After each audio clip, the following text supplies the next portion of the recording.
আজ আমাদের স্কুলে বাৎসরিক ক্রীড়া প্রতিযোগিতায় অংশগ্রহণ করেছি।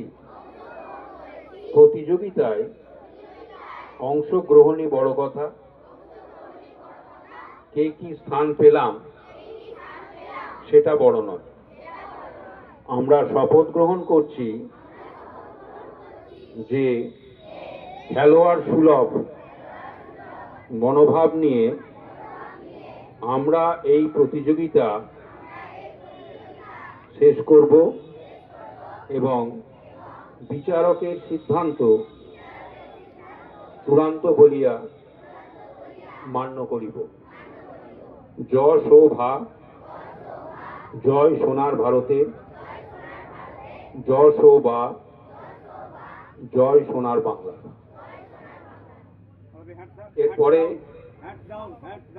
তোমাদের খেলা শুরু হবে। গার্লস যাবে